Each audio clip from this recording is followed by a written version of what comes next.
Thanks, everyone. Thank you very much, Lucas, for that. Here's a formula for getting unelected. Brad Wall in a skin suit. But Lucas, I very, very much appreciate that introduction and the inspirational example that you have set for all of us, not just here in Saskatchewan, but in your adopted home in Calgary where you need to train, and right across the country. I can tell you that Lucas has led a number of the Olympian athletes in encouraging our government to think about more direct support for our athletes. Currently, that direct support is really non-existent. In fact, the province of Alberta, when our athletes are training there, provides them a small amount every year, and there's not the same kind of investment from the government of Saskatchewan. Ladies and gentlemen, I think we need to change that, and Lucas is a great example as to why that's the case.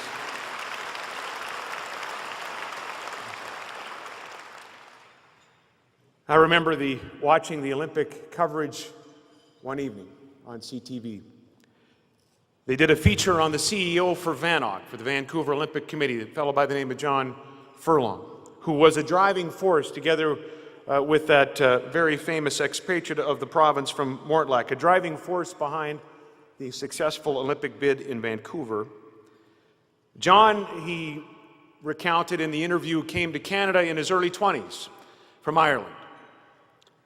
And to this day, he remembers what the customs officer said to him on the day that he arrived. The customs officer said, "Welcome to Canada, make us better." And John Furlong made us better. And the Olympic Committee made us better. And Olympic athletes who created for us, I think, one of the most important patriotic moments in the history of our country, made us better. And we owe all of them, represented by Lucas tonight, but mission staff and coaches and all of the athletes, we owe them a great deal of thanks for what they gave to the country during the Winter Olympics in Vancouver.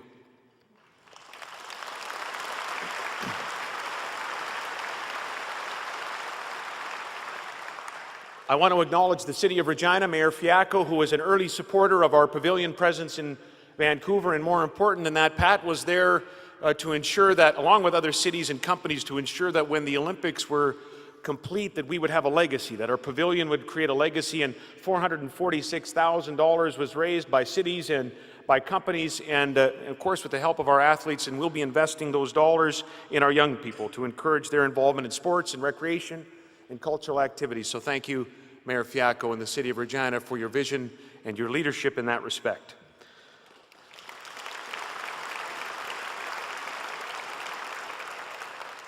The Olympics provided all of us with some indelible memories, some iconic images, like these pictures of Lucas and those two other guys.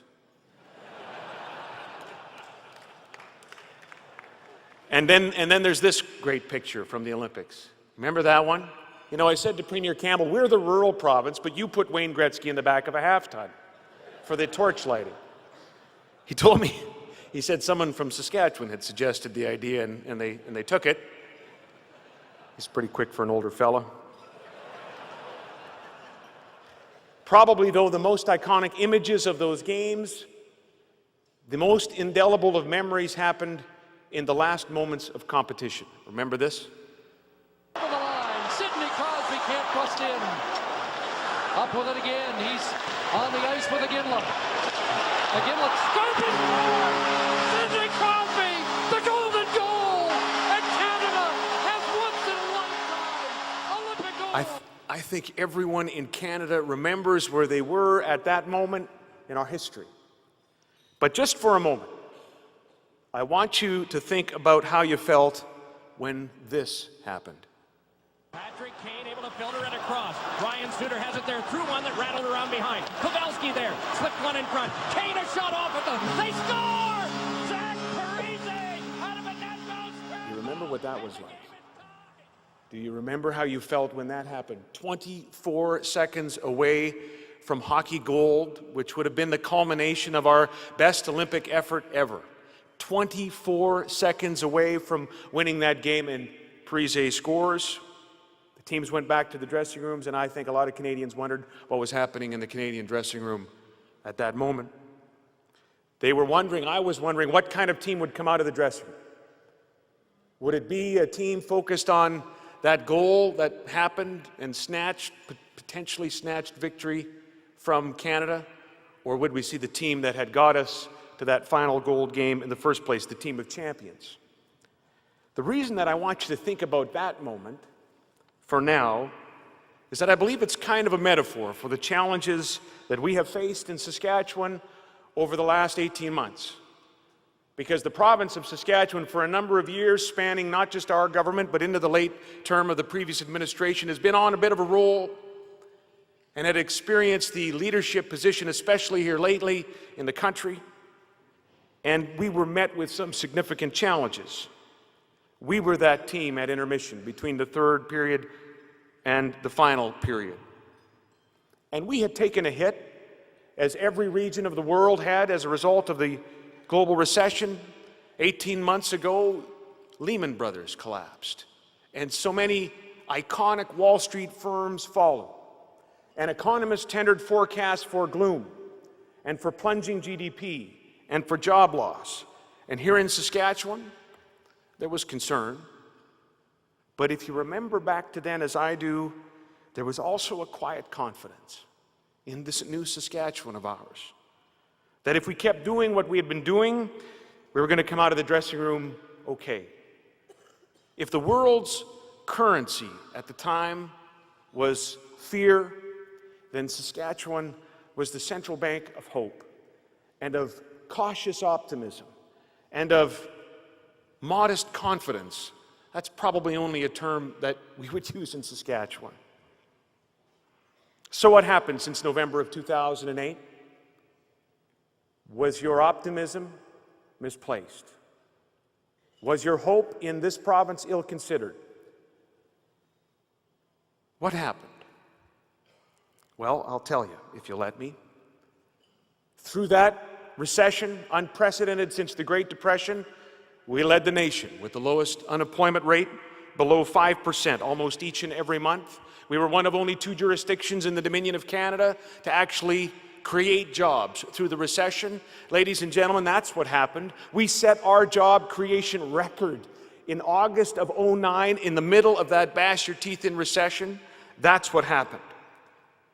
We, for the first time in 17 years, experienced an increase in student enrollment in the middle of that recession. That's what happened. We broke immigration records for this province during that recession. That's what happened. Think about that now. Think about people coming from distant lands and from neighboring provinces in the middle of a worldwide recession, and they made a choice. They chose to come to this province for hope and for opportunity, to your Saskatchewan, because what you have built, because of the attitudinal shift that you have caused. That's what happened in the province of Saskatchewan in the midst of this recession. We set a record for births. There was a lot of things happening in the recession, apparently at the start of the recession, and then ending later on in the recession, the worldwide recession.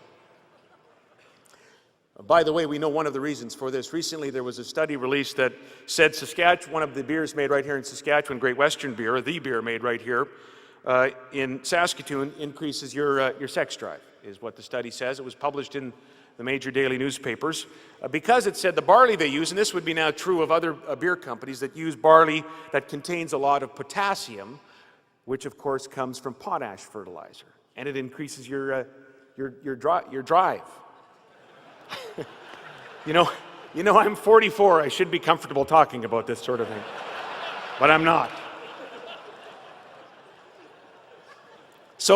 So potash is the best fertilizer. It's actually used in the technology for the new televisions and used in mineral drinks, countless mineral drinks right across the globe, and it increases your sex drive, which begs the question, why couldn't we sell any of this stuff last year?